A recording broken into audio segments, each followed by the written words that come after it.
साहब ने जवाब दो। अरे भाई साहब ने जवाब दियो। अरे बोले ये लड़ाई का ये गड़बड़ से बोले न बोल के ये लड़ाई का ये गड़बड़ से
कल मेरे पास किसी का फोन आया कि भाई साहब उर्मिला चेन की लुगाया को ले डोल रही है और बीजेपी वाली भी डोल रही है, आप पर भी महिलाओं को घुमाए तो मन की महिलाओं को घुमावागी जो पूरा गाँव को जाऊंगा जाए महिलाएं तैयार बनेगी ना।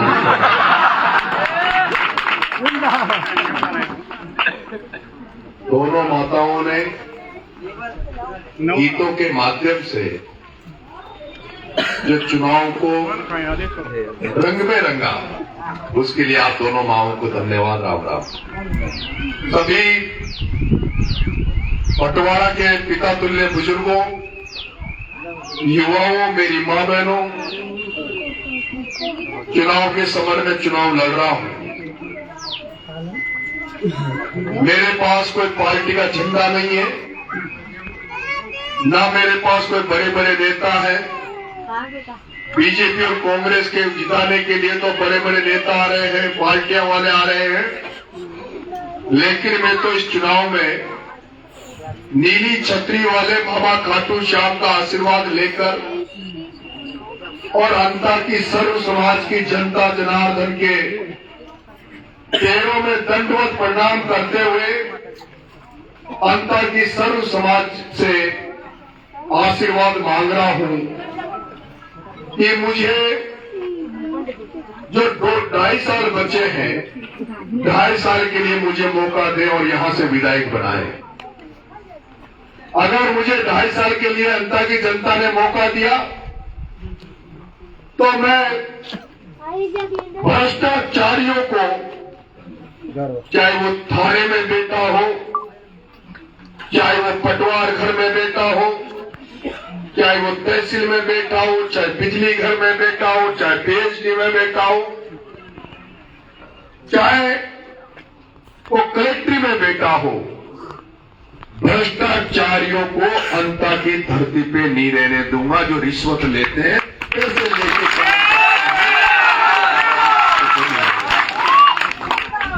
और अगर एमएलए बनने के बाद हमें पता लगा कि ये कर्मचारी, ये अधिकारी ईमानदारी से नौकरी करता है, जनता की सेवा करता है, जनता के दिलों में राज करता है, उसका हम सम्मान भी करेंगे, उसको माला पहनाकर उसका स्वागत भी करेंगे। एक ऐसा माहौल क्रिएट करेंगे, ऐसा अंतर की धरती से ऐसा माहौल क्रिएट करेंगे जिसकी दुआई पूरे राजस्थान में, पूरे देश में दी जाएगी कि अंता में एक लड़का जो निर्दलीय बनकर एमएलए बना और उसने राजस्थान में, उसने अंता से भ्रष्टाचार को खत्म कर दिया। मेरी माता बहनों, किसान भाइयों, तुम्हारी फसलें खत्म हो गई, सोयाबीन खत्म हो गई, उड़द खत्म हो गया, धान खत्म हो गई, और हर साल कुछ न कुछ ऐसा होता है कि हमारी फसलें चौपट हो जाती है, लेकिन जब हम फसल बीमा के पैसों के बारे में सुनते हैं तो आज दिन तक फसल बीमा का पैसा किसानों को नहीं मिलता है। जब किसानों को खाद की जरूरत पड़ती है तो खाद काला बाजारी करने वाले लोग खादों को गोदामों में रख लेते हैं, और किसानों को जो खाद की जरूरत पड़ती है तो जो 1400 का कट्टा वो 1800 2000 में मिलता है, वो भी अटैचमेंट के साथ मिलता है। आपके यहाँ INJR बिजली का बिल लेने तो आते होंगे, मीटर चेक करने तो आते होंगे, लेकिन कभी कोई तार खराब हो जाए, लाइट खराब हो जाए, तब बुलाना वो फोन नहीं उठाएंगे। बरसात के समय में जो उमस हो जाती है, धमका पड़ता है, तब शांत रहो। तब लोड सेटिंग के नाम पर घंटों तक लाइट काट ली जाती है। आपका बेटा अगर विधायक बन गया तो आज तो मैं नंगे पैर गाड़ी से आया हूं, चुनाव जीतने के बाद नंगे पैर पैदल पैदल पैदल हर विधानसभा में घूमूंगा, गांव में जाऊंगा। जैसे आज वोट मांगने आपके गांव में आया हूं, उसके बाद MLA बनने के बाद इसी तरह से आपके गांव में आऊंगा, इसी तरह से चौराहे पे बैठ के जनता को इकट्ठा करके आपकी एक एक समस्या को सुनूंगा, समस्या को लिखूंगा, सारी जनता की समस्या को इकट्ठा करूंगा। कहीं रास्ता नहीं है, कहीं दिक्कतें, किसी भी तरह की दिक्कतें हैं, उन सारी समस्याओं को इकट्ठा करके फसल बीमा के पैसे दिलवाने के लिए किसानों को, जिन हमेशा के लिए खाद में कभी दिक्कत नहीं आए।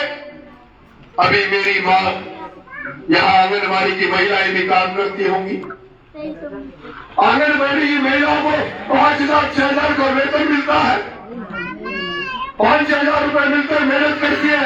5000 रुपए से क्या होता है, 2200 रुपए में एक दिन का पड़ा। इससे अच्छा तो आप नरेगा में काम कर लो, कहीं मजदूरी करने चले जाओ, लहसुन काटने चले जाओ, 300-400 रुपए तो वहां मिल जाएंगे। जो मानता है, मेरे को पता लगा हर गांव में आंगनबाड़ी की 2-3 महिलाएं हैं। आंगनबाड़ी की माता बहनों की, आशा सहयोगियों की माता बहनों की आपकी तनख्वाह बढ़ाने के लिए, राजस्थान की आंगनबाड़ी की महिलाओं की तनख्वाह बढ़ाने के लिए आपका बेटा सड़कों पर भी लड़ेगा और विधानसभा में भी लड़ेगा। ये आपसे कहा, मैं किसानों को इकट्ठा करके 12 की कलेक्ट्री में बैठ जाऊंगा। जैसे 2023 में किसानों की भलाई के लिए, फसल बीमा के पैसों के लिए नरेश मीणा ट्रैक्टर लेके, किसान का ट्रैक्टर लेके कलेक्ट्री में घुस गया था, और कलेक्टर एसपी को कह दिया कि नहीं, नरेश मीणा अंदर आकर ज्ञापन नहीं देगा, तुम्हें किसानों के बीच में आना पड़ेगा। और तुमने देखा होगा कलेक्टर एसपी को कलेक्ट्री में ट्रैक्टर के ऊपर खड़ा कर दिया था तुम्हारे बेटे नरेश मीणा, खड़ा ही नहीं किया था। 2023 में 5 सितंबर के दिन था, ट्रैक्टर पे खड़ा किया, उनसे कहा कि फसल बीमा का पैसा लेने आया हूं, फसल बीमा का पैसा दो किसानों को जो तुमने खाकर बैठे हो। 81 करोड़ रुपए फसल बीमा का पैसा मैंने 2023 में इसी 12 में दिलवाया था। आपने देखा होगा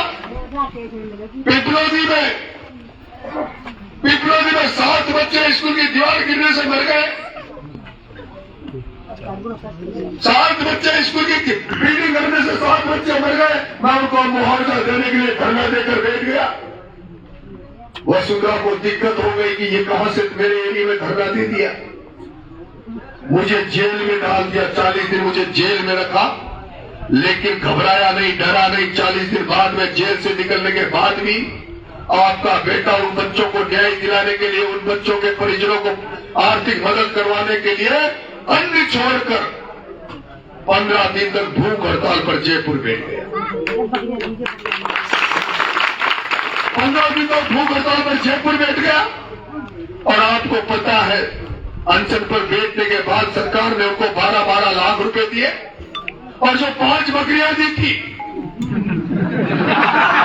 जो 5 बकरियां दी थी रोजगार के लिए, पहली बार हुआ है राजस्थान में कि किसी आदमी के लिए धरना दिया गया और धरने में बकरियां भी था।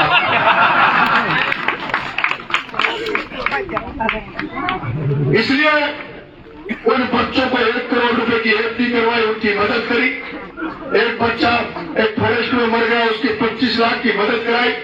मैं देख रहा हूं, लेकिन क्या इस गांव में कभी तो कोई व्यक्ति लाइट से मर गया होगा, सांप के काटने से मर गया होगा, बिजली के गिरने से मर गया होगा, किसी आपदा में कोई तो मरा होगा आपके गांव में? बारिश मर गया। किसान जो है अगर किसान कृषि कर रहा है, खेती बाड़ी का काम कर रहा है और खेती करते हुए कोई किसान मर जाता है तो सरकार उसको मुआवजा देती है।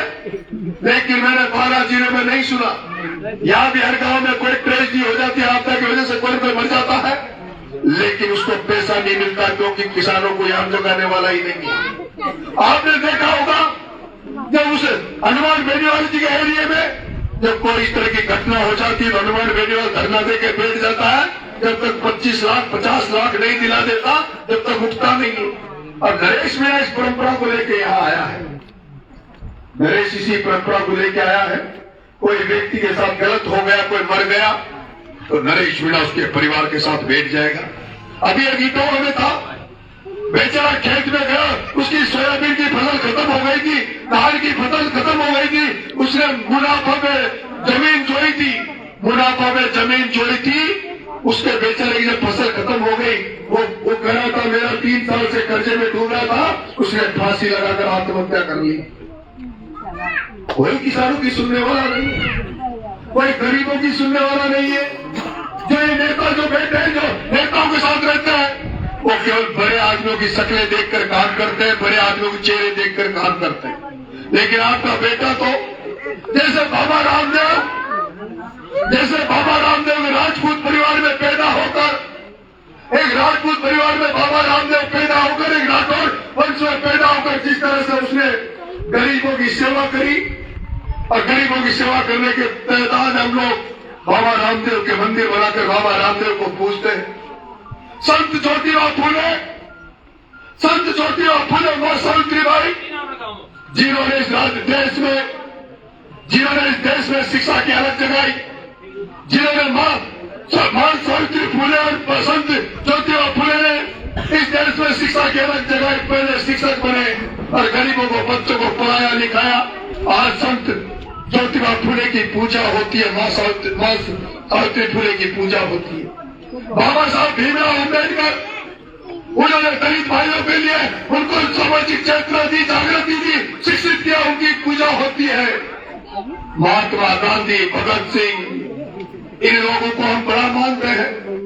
नरेश मीणा तो उसी तरह, जैसा आज बाबा साहब भीमराव अम्बेडकर को याद कर रहे हैं, ज्योतिबा फूले को याद कर रहे हैं, उन महान पुरुषों को याद कर रहे हैं, महावीर स्वामी को याद करते हैं, महात्मा बुद्ध को याद करते हैं, क्योंकि उन्होंने अच्छे काम किए। इसलिए मरने के बाद भी उनको याद किया जाता है, उनकी पूजा की जाती है, उनको देवता के रूप में माना जाता है। नरेश मीणा एमएलए के लिए भूखा नहीं है, तुम्हारा बेटा एमएलए का भूखा नहीं है, सांसद का भूखा नहीं है। तुम्हारा बेटा राजनीति का भूखा होता, एमएलए एमपी का भूखा होता तो अब तक बन चुका होता, चमचागिरी कर कर, किसी का थैला उठाकर, किसी का झंडा उठाकर, अब तक एमएलए एमपी बन चुका होता। नेता को तुमने नंगे पांव गांव डोलते हुए नहीं देखा होगा। नेता बनने वालों को, सफेद कपड़े पहनकर नेता बनने वालों को तुमने नंगे पैर गांव डोलते हुए नहीं देखा होगा। नेताओं को 15 दिन तक गरीबों के लिए भूख हड़ताल पर बैठा हुआ नहीं देखा होगा। मैं नेता नहीं बनना चाहता, मैं तो बाबा साहब भीमराव अम्बेडकर जैसे उनको पूजते हैं, जैसे ज्योतिबा फूले को पूजते हैं, ऐसा काम करना चाहता हूँ, गरीबों की सेवा करना चाहता हूँ। जब मैं मर जाऊं, जब इस काया को छोड़ दूं तो जनता नरेश को याद करे। ऐसा काम नरेश मीणा करना चाहता है।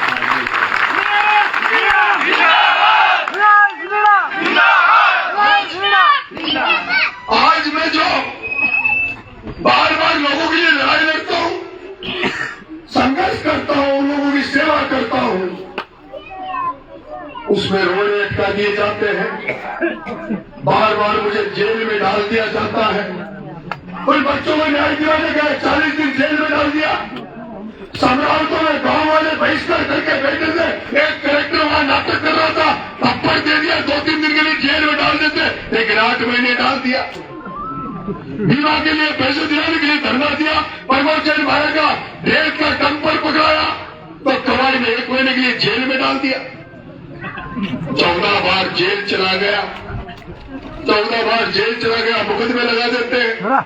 इसलिए ये जनता की सेवा करने में जो रोड़ा बन रहे हैं, जिस तरह से मैं खुलकर जनता की सेवा करना चाहता हूं, वो बिना पद के नहीं हो सकती, बिना विधानसभा लोकसभा में जाए नहीं हो सकती। इसलिए केवल सेवा करने के माध्यम में केवल एक सहारा लेने के लिए मैं एमएलए का चुनाव लड़ रहा हूं। अगर नरेश मीणा को तो विधायक बनाकर भेज दोगे और मुझे लगेगा कि विधानसभा में मेरी सुनवाई नहीं हो रही, विधानसभा में नरेश मीणा की सुनवाई नहीं हो रही, तो वही कुर्सी फेंक कर वहीं से वापस आ जाऊंगा, इस्तीफा छोड़ आऊंगा।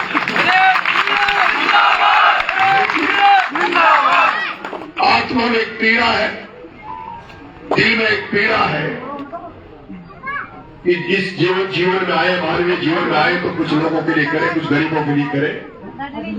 मेरी माता बहनों, अपन शादी ब्याह करते हैं, शादी ब्याह करा चला, उसमें टेंट अच्छा लगाते हैं, गुलाब जामुन करते हैं, जिसकी जितनी श्रद्धा होती है उतना अच्छा कार्यक्रम करता है। उसमें आप देखना, बड़े आदमियों को बुलाना, तो बड़ा आदमी आओगे जो तो कहेगा कि सब ठीक जो पड़ी टेंट में कमी छी, सब तो ठीक जो पड़ो गुलाब जामुन में शक्कर कम छी। और आप अगर शादी ब्याह करो, बढ़िया कार्यक्रम करो और गरीबों को खाना खिलाओ, जिनको बेचारों को त्योहार के दिन गुलाब जामुन मिलते हो, जिनको रोज गुलाब जामुन मिलता हो, उसको गुलाब जामुन खिलाओगे तो वो गुलाब जामुन का मतलब नहीं समझेगा। लेकिन जो बेचारे दिवाली, होली दिवाली जो गुलाब जामुन मिलता हो, उन गरीबों को बुलाकर अगर आप मांडा दो, उसमें उनको गुलाब जामुन खिलाओ, तो वो कहेगा क्या देवता आदमी, आज तो गुलाब जामुन खिला गया, मजा आ रहा है। इसलिए मैं जानता हूं कि बड़े आदमियों की हम मदद करेंगे, किसी बड़े आदमी के साथ लगेंगे। मैं अगर किसी बड़े आदमी की मदद करूंगा तो कहेगा ये तो मुंह भटो छू जिस हमारी मदद कर रही है। लेकिन किसी गरीब की जब हम मदद करते हैं, कमजोर की मदद करते हैं, असहाय की मदद करते हैं, जिसका कोई धनी धोनी नहीं है, जिसके पास कोई जेब जुगाड़ नहीं होती, उसकी जब वो बेचारा परेशान हो जाता है, उसकी जब आप मदद करोगे तो वो आपको दुआएं देगा, दुआएं देगा। और दुआओं में ताकत होती है। मैंने तो एक कहावत है गांव में, पूत सपूत तो क्यों धन संचय, पूत कपूत तो क्यों धन संचय। मैं तो उसी पे चल रहा हूं। आज भगवान की दया से आप लोगों की सेवा, गरीबों की सेवा करता हूं। ईश्वर ने दे दिया ना, बेटी की 96 12th में बनी, भगवान करे नौकरी लग जाएगी, और बेटे को आपने दे के रखा है। बेटा भी ठीक है, बच्ची भी ठीक है, 2 बच्चे हैं, लेकिन वो प्रवचन भरा जिसको 25 साल से आपने नेता बनाया, वो 70,000 करोड़ का तो बढ़ गया, पर उसके छेड़े छोड़े को देखना वो क्या करेगा। वो वसुंधरा राजे दुष्यंत में यश भाई वो क्या तो बता दी भाई,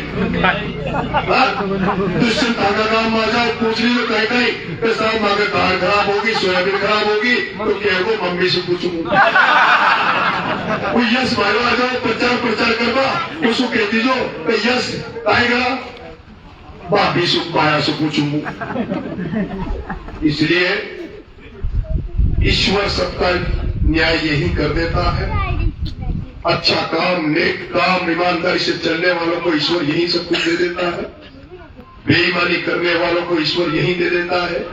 प्रमोद जैन भाई को जब आपने 2003 में एमएलए निर्दलीय के रूप में बनाया था, तब आपने निर्दलीय के रूप में बनाया था कि प्रमोद जैन भाया धर्मात्मा है, ये तो गौशाला चलाता है, हॉस्पिटल चलाता है। और वो जब किर्लोस्कर की एजेंसी का मालिक था तब लोग उसकी पूजा करते थे। मैंने पूजा करते हुए लोगों को देखा है।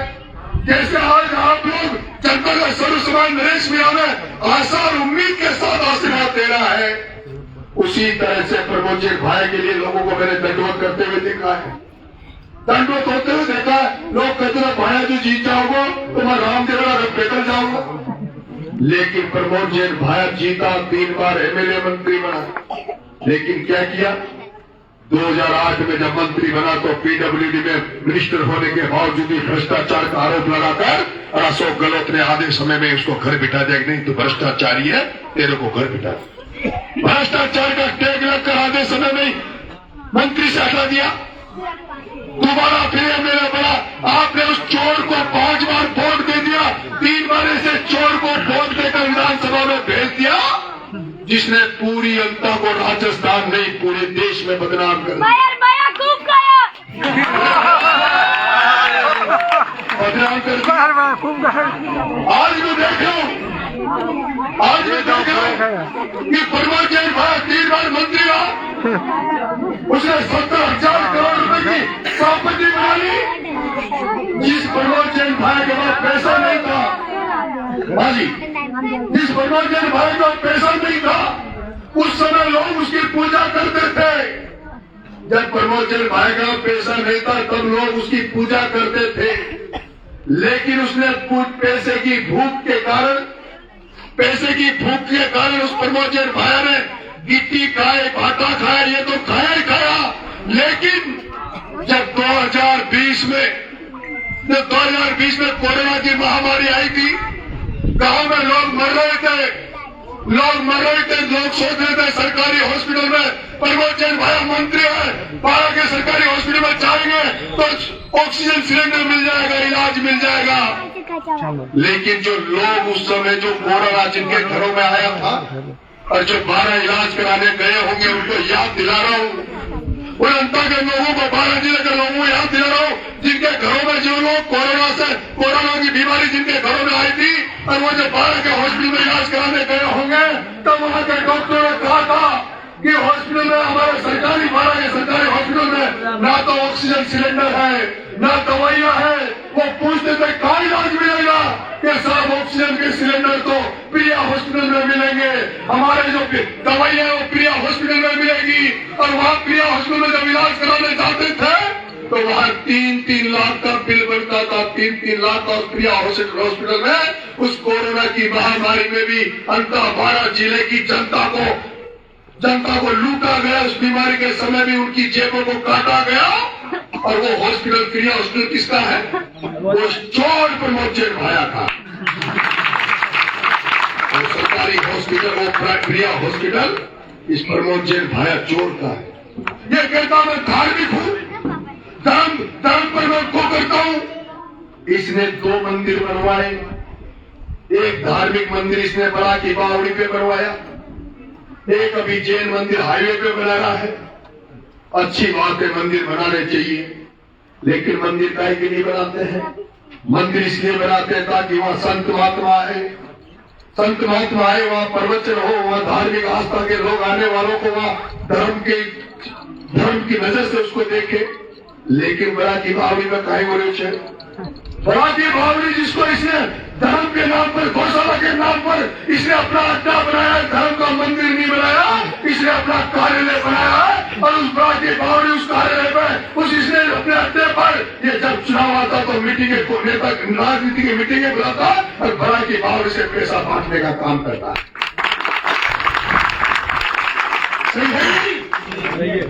सही है कि नहीं?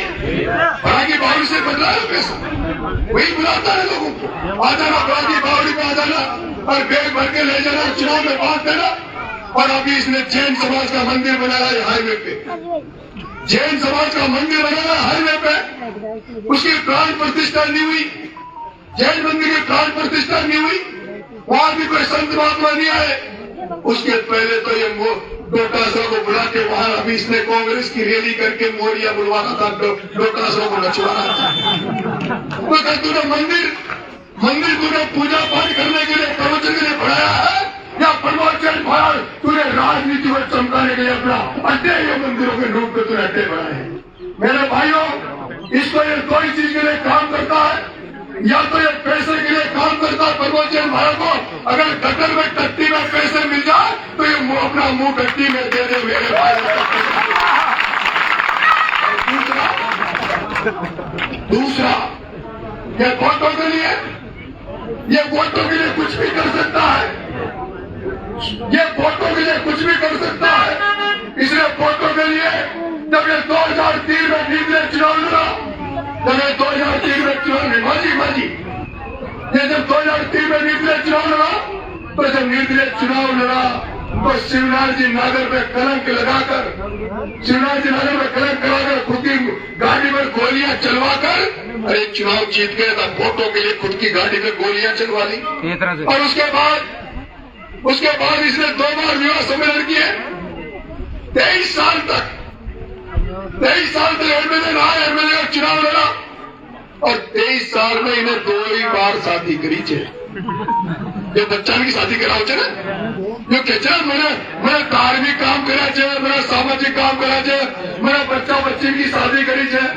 अरे भाया, तू रोज 3 करोड़ कमा रहे छे, 70,000 करोड़ को तू आदमी छे, तारे रोज साल का हजारों करोड़ आवे छे, तो जो तेरी शादी करनी थी बच्चा की गरीबन की, तो तू हर साल काने करे, 23 बार काने करी तेने, 2300 एमएलए बने तो हर साल होनी चाहिए ने।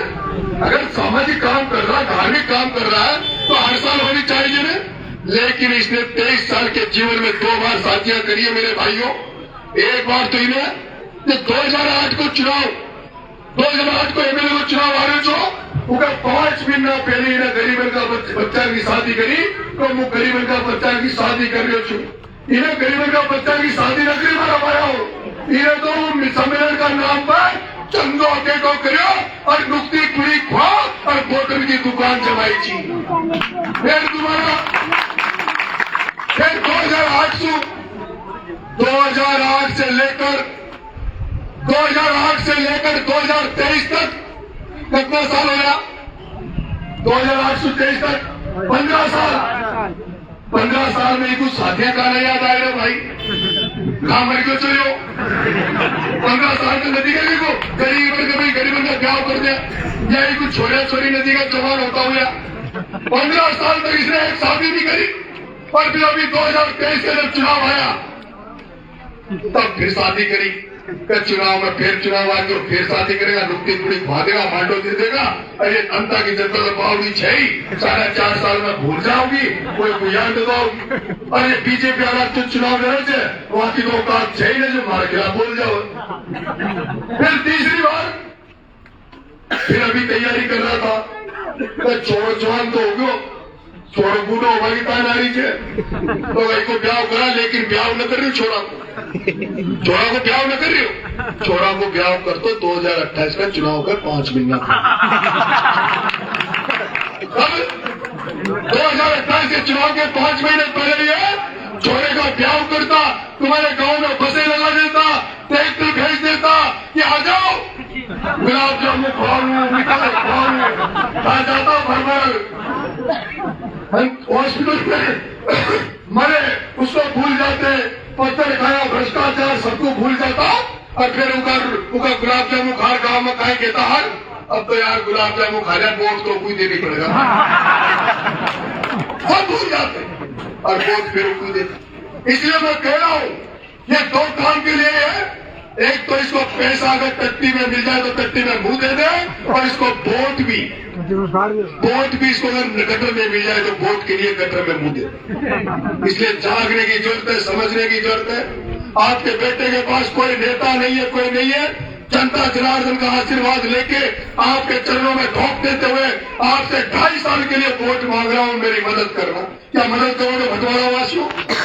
अगर मदद मेरी बात सुनो, जो मेरे को आशीर्वाद देंगे, सच्चा आशीर्वाद देंगे, वो 2 लाख करे करना, और जो नहीं देंगे मत करना।